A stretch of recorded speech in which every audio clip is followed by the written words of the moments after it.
Teman-teman, sekarang kita belajar menulis kajian literatur, kemudian cara mengutip, dan terakhir nanti membuat daftar pustaka berdasarkan kutipan yang sudah disusun ya.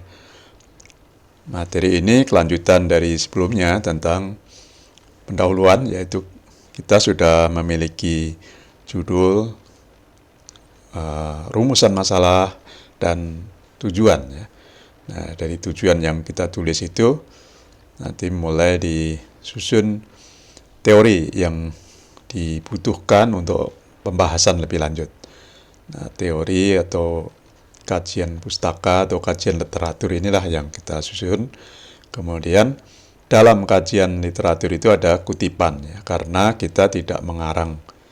Kita mengambil tulisan dari buku, dari jurnal, dari diktat, dari kuliah, dalam bentuk video pun itu boleh dikutip ya.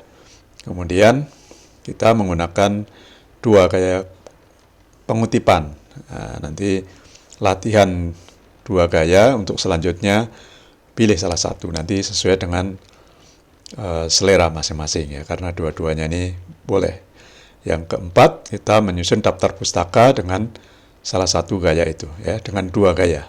Nah, latihan kita menggunakan apa style dan IEEE style. Nah, apa itu kita bahas dengan harapan ya, setelah belajar ini Anda mampu menjelaskan cara menulis kajian literatur atau kajian pustaka.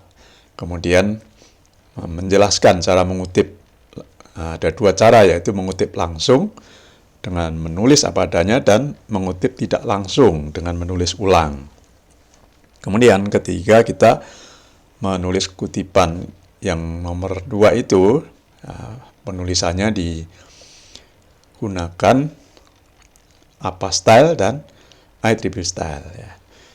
Jadi kalau nomor 2 tadi cara menuliskan kalimatnya, yang nomor 3 adalah cara menyebutkan sumbernya.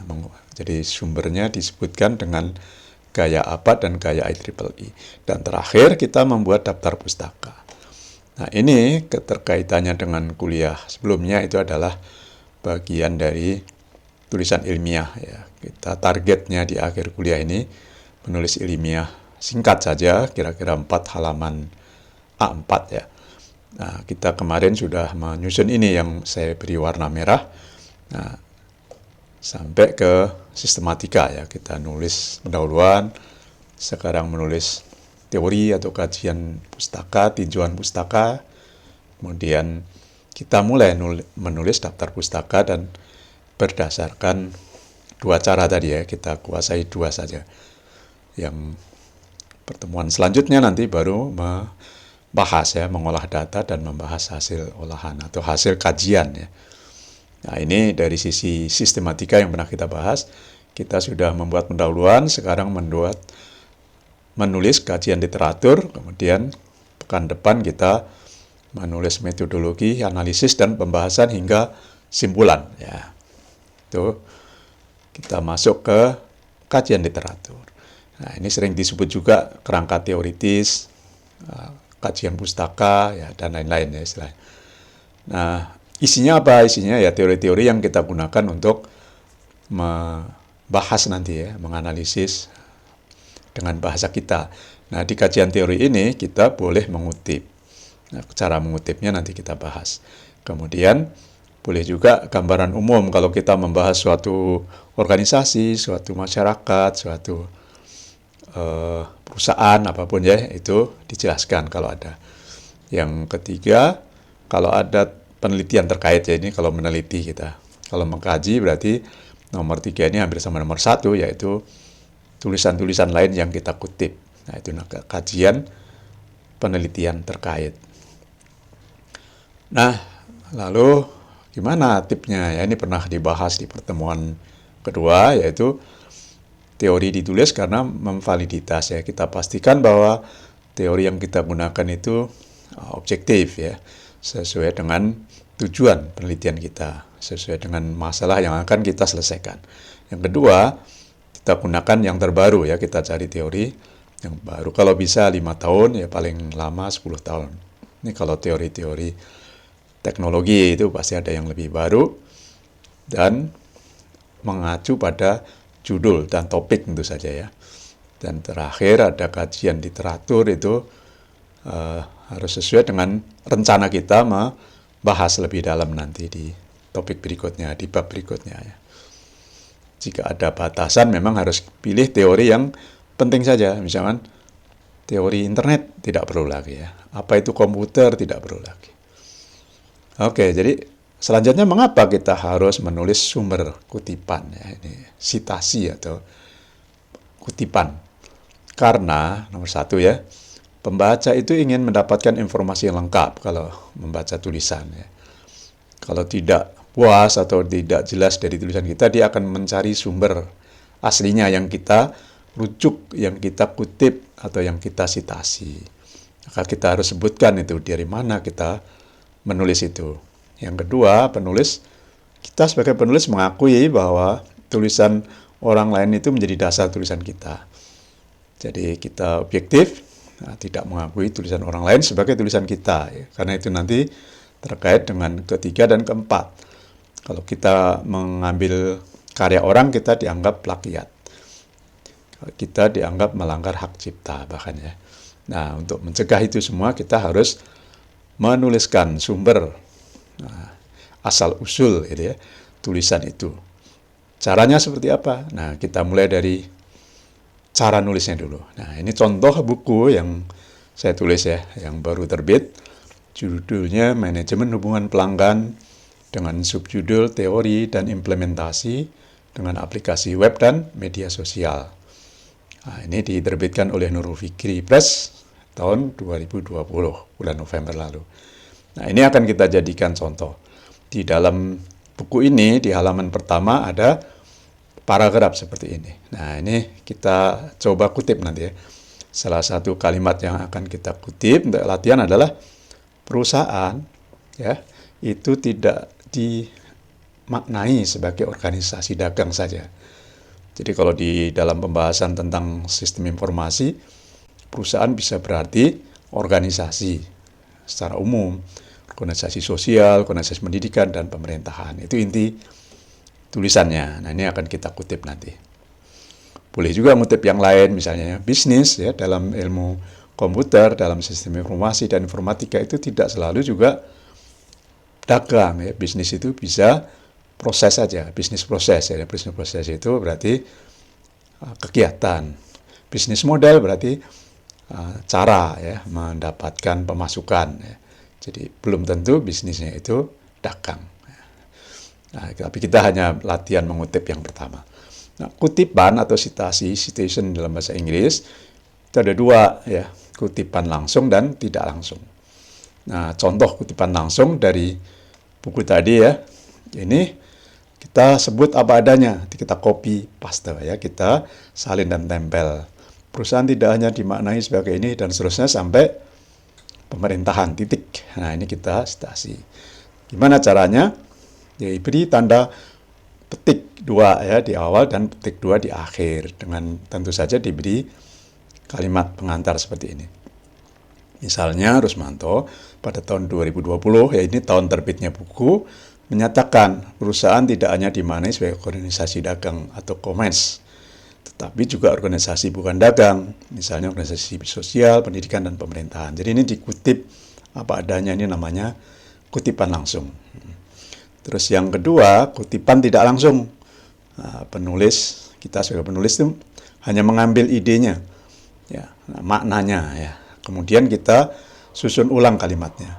Kita susun ulang kalimatnya dengan kalimat kita. Nah, jadi kita menulis tidak sama persis.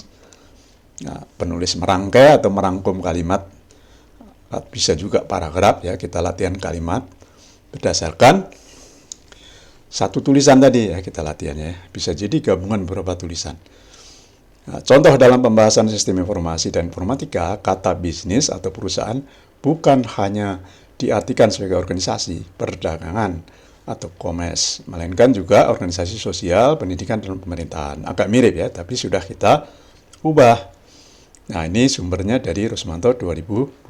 Cara menulis kutipannya seperti ini, dalam tanda kurung, Ini nama dan tahun terbit. Nah, ini format ini namanya apa style ya. American Psychological Association. Nanti saya jelaskan. Jadi saya ulang, ini dikutip kalau yang langsung ya. Kalau yang tidak langsung ini ditulis ulang ya, kalimat ini. Jadi perusahaan tidak hanya dimaknai, tetapi ya diubah menjadi dalam pembahasan sistem informasi dan informatika. Nah, ditambah ini kata bisnis atau perusahaan bukan, kita menggunakan kata bukan dan melainkan. Nah, ini lumayan sudah berubah ya. Paling tidak ada 60 atau 70% perubahannya. Nah, ini namanya parafrase, paraphrase ya. Oke, kita lanjut. Style itu ada apa saja ya, selain apa ya. Itu tadi contoh tadi apa style. Nah, kita belajar IEEE style ya juga. Nah, sebelum membahas style, kita prinsip penulisan kutipan itu kita pahami dulu. Yaitu dalam bahasa Inggris, siapa sih penulisnya? Nah, itu harus kita cari. When, kapan diterbitkan? Ya. Diterbitkan sebenarnya lebih tepatnya. Belum tentu dipublikasikan secara luas. Ya. Diterbitkan itu bisa aja hanya di kampus, di internal. Hanya di arsip kampus atau di perpustakaan gitu ya. Jadi itu boleh juga dicitasi, dikutip. Contohnya ceramah kuliah ya, video kuliah yang belum dipublikasikan, tapi sudah diterbitkan. Artinya sudah ada barangnya, tulisannya ya. Yang ketiga, judulnya apa ya, judul. Jadi judul dan kadang subjudulnya itu. Terakhir, where, di mana menerbitkannya ya. Jadi penjelasannya sama dengan nomor 2 tadi ya. Apakah di kampus atau di jurnal atau di online ya. Intinya hanya 4 itu sebenarnya. Nah, jadi who, when, what, where. Nah, kita mulai apa style ya, kita ulang ya. Jadi ada apa style, apa itu dari American Psychological Association. Ini biasanya digunakan di sains.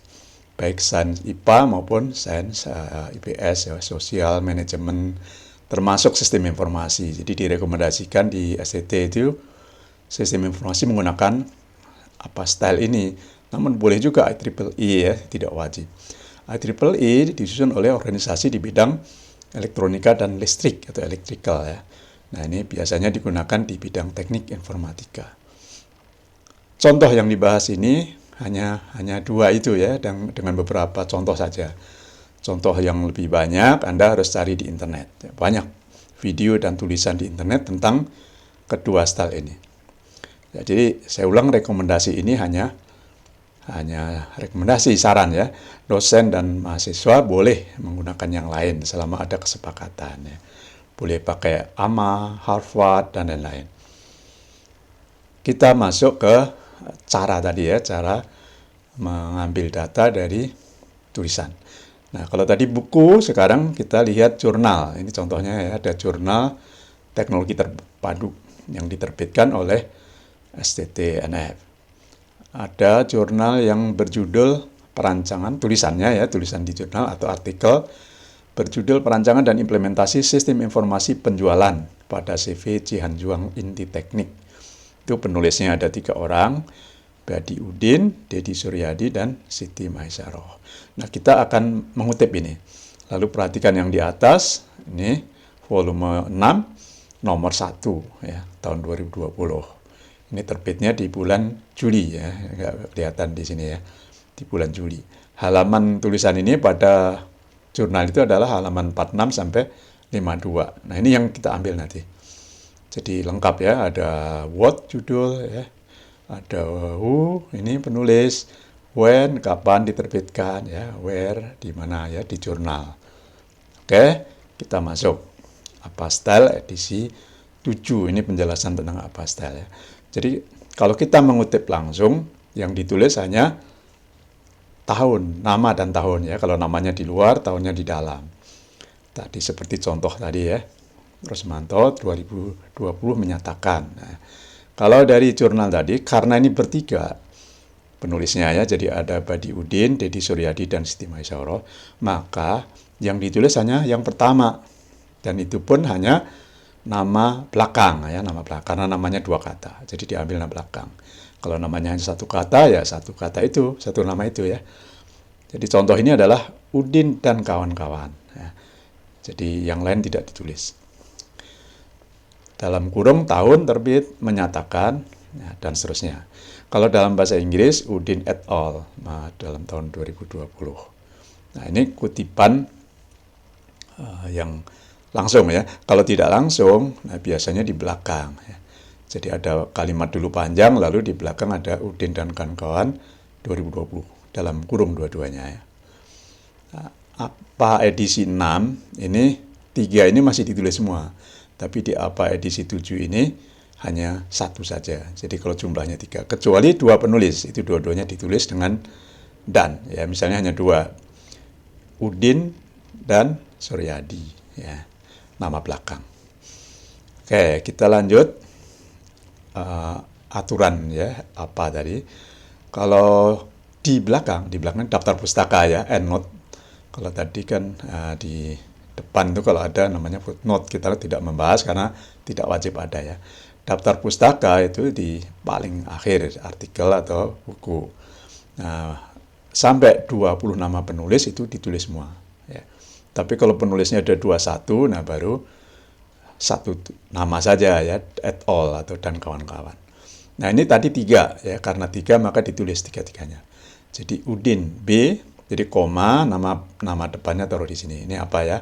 Nama belakangnya di depan, koma, nama depannya titik. Dan Maisyaroh S titik ya, sitinya.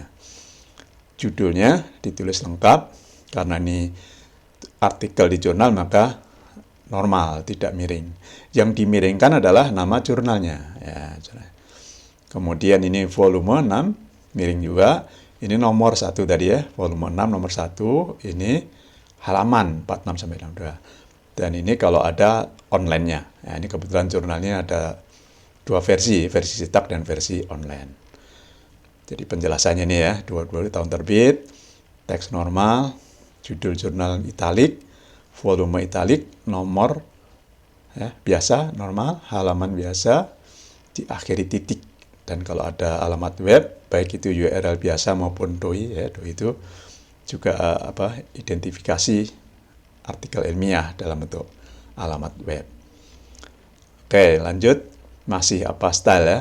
Kalau buku bagaimana? Nah ini kalau buku, contohnya buku saya tadi. Jadi ditulis di bagian daftar pustakanya begini, Rusmanto, titik, ya. Ini kalau apa style pakai titik ya. Dalam kurung 20-20 tahun. Nah, judul buku itu miring, ya. Judul buku miring, hanya huruf pertamanya yang besar. Ini kalau apa ya. Manajemen hubungan pelanggan, teori dan implementasi dengan aplikasi web dan media sosial. Nurul Fikri Press adalah nama penerbit. Cukup ya. Ini kalau penulisnya bukan orang, penerbitnya ditulis oleh institusi ya, namanya tidak ada maka ditulis institusinya. Misalnya pedoman tugas akhir itu buku yang diterbitkan Nurul Fikri Press misalnya ya. Lalu penyusunnya adalah tim Sekolah Tinggi Teknologi Terpadu Nurul Fikri, tidak ada nama, maka yang ditulis adalah institusinya. 2016 adalah tahun terbit. Nah, masih di apa style. Nah ini sekarang kan banyak dosen mengajar dengan video. Nah, maka kita boleh mencantumkan video itu sebagai daftar pustaka ya. Jadi kita boleh mengutip video. Nah, dilihat dulu videonya. Ini contohnya ya, ada video dengan alamat ini, dicari. Wah ini cocok nih, saya mau membahas tentang penulisan ilmiah misalnya ya. Ini ada judulnya yang seperti ini. Kita tonton videonya ini. Nah di dalam video ketika kita klik itu akan ada judul kan. Nah, judul video itu menjadi judul tulisan ya. Judul video. Nah, jadi kalau kita mengutip langsung misalnya Wahono, ini penulisnya adalah Romi Satrio Wahono, kita tulis nama belakangnya Wahono, menyatakan pembuatan kutipan dan daftar pustaka dapat dilakukan secara mudah dengan Mendeley. Ya, nanti Anda kalau ingin mudah membuat daftar pustaka bisa install plugin Mendeley ini di Microsoft Word atau di LibreOffice. Kutipan tidak langsungnya, Mendeley memudahkan penulis karya ilmiah dalam membuat kutipan dan daftar pustaka. Di belakang Wahono, 2020. Ini yang kutipan tidak langsung ya. Jadi kalimatnya kita susun ulang. Di dalam daftar pustakanya seperti ini nih kalau video ya. nama biasa ya. Kalau apa berarti nama belakangnya dulu. Semua nama depannya disingkat. Nah, kalau video tanggal lengkap ya, video itu diterbitkan. Kemudian judulnya, ini tadi ya, judul video, praktek penulisan ilmiah tesis, ini judul video ya. Kemudian ini link video ya. YouTube ini penerbit ya, karena kita ngambil dari YouTube, jadi penerbitnya YouTube ya. Nama web penerbit ya. Nah, kemudian ini alamat webnya, alamat YouTube-nya. Oke. Cukup mudah ya. Nah, sekarang kita lanjut, IEEE Style. Ini yang lebih mudah lagi dari APA Style. Kenapa lebih mudah? Karena dia cukup menulis angka seperti ini ya. Jadi sederhana, menuliskan nomor urut. Kalau di APA Style itu penulisan daftar pustaka biasanya urut abjad, ya, urut abjad nama pertama ini. Misalkan Rusmanto R ya. Ada namanya Abdi berarti A di atasnya gitu ya. Kalau menggunakan apa. Tapi kalau menggunakan IEEE urut penyebutan. Jadi yang disebut lebih dulu itu diletakkan di nomor 1 di daftar pustaka. Contoh, misalnya tulisan buku saya tadi di pertama dikutip, berarti nanti diberi nomor 1. Rusmanto menyatakan perusahaan dan seterusnya ya. Nanti di daftar pustaka tulisannya begini, 1 juga kurung kotak ya. Rusmanto, nama bukunya ini Jakarta ya. Kalau di daftar pustaka harus lengkap ini, Jakarta, kota penerbitannya Nurul Fikri Press, nama penerbit 2020 adalah tahun ya. Ini IEEE ya. Kalau apa tadi tahunnya di depan dan pakai titik ya, beda ya. Kalau ini pakai koma, tahunnya di belakang. Ini mudahnya hanya cukup citasinya hanya angka. Bagaimana kalau buku ya, ini buku juga ya. Buku sebagai contoh, tapi ada editor. Nah, saya sebagai editor di sini. Judulnya menulis buku dengan LibreOffice, penulisnya Sokoibi, editor Rusmanto Marianto. Bagaimana cara nulisnya? Ini terbitnya di Semarang tahun 2019, nama penerbitnya Istana Media. Ya, nanti kalau Anda bingung, dimundurkan videonya ya. Nah, saya maju. Jadi daftar pustaka IEEE itu menulisnya adalah nama depannya tidak dibalik ya kalau 2 nama nanti ya. Ini kebetulan 1 nama semuanya, 1 kata ya. Kalau namanya 2 kata, maka nama depannya itu disingkat. Ya, misalnya Rusmanto Marianto R. Marianto gitu. Contohnya di bawah ini ya. Jadi kedua ini yang kita kutip adalah buku yang ditulis Sokoibi. Dia mengatakan LibreOffice Writer adalah aplikasi pengolah kata yang merupakan bagian dari paket aplikasi perkantoran LibreOffice. Nah, ini kita kutip langsung. Maka nanti di daftar pustakanya nomor 2 karena disebut kedua. Yang pertama tadi buku saya, yang kedua buku ini misalnya. 2 ditulisnya begini. Sokoibi, menulis buku dengan LibreOffice, judulnya.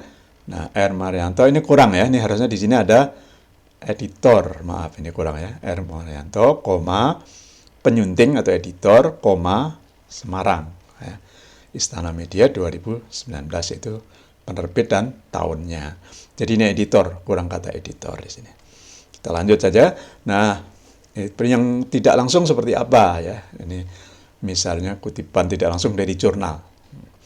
Nah, jurnalnya itu yang tadi ya, yang ditulis oleh 3 orang ini, Udin, Suryadi, dan Maesaroh. Nah, saya ambil salah satu kalimat yang agak panjang. Perancangan sistem informasi dapat dilakukan secara bertahap. Perancangan diagram alir data, database menggunakan normalisasi data, diagram entitas relasional, dan antarmuka pengguna. Nah, ini tulisan aslinya tidak seperti itu kan, ya, tapi pakai singkatan-singkatan. Nah, ini ditulis ulang. Nah, kalau ditulis ulang, maka di belakang ini ya meletakkan angkanya. Di belakang aja karena ini tulisan ulang, yang paling mudah itu diletakkan di belakang. Meskipun boleh juga di tengah ya, kalau kalimatnya panjang. Ya. Tapi kalau ini kalimat panjang tapi masih bisa diletakkan di belakang. Oke, jadi ditulisnya di nomor 3, karena nomor 3 ya, di daftar pustaka nomor 3. Ini IEEE.